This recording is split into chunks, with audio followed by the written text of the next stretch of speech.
This is not an isolated event, but it's part of the problems of climate change.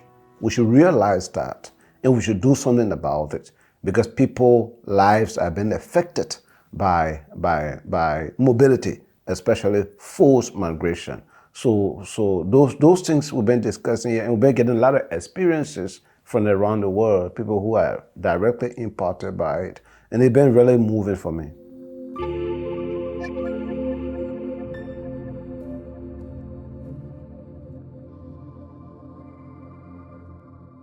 This is not one person issue. This is not one country issue. This is multidimensional. And so for us to deal with it, we have to combine forces.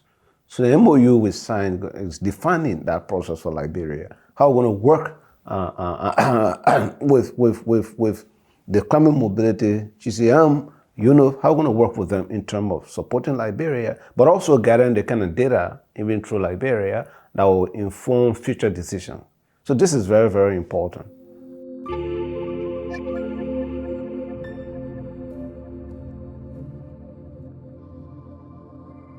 We should support adaptation.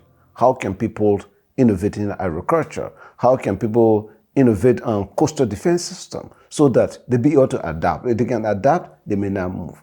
Yet, some people will move. That movement, how do we help them in the process? They're living from one place to another place. So that whole process of movement, how do we support that? The place they're going to settle is a new environment. People already inhabiting the area they're going to eye on. Their relationship with those people they made there, how do we make them comfortable for them to stay there and possibly make the place their home? So it's a whole kind of societal, holistic approach for us to get this. Of course, all these things come with enormous amount of financing. Somebody got to be willing to be able to spend the money for this to happen. Because most of the people who are making a movement, they are also people who are affected by poverty. They live in impoverished environment, so they can't do it by themselves. So there has to be a way to finance it so that it's done properly.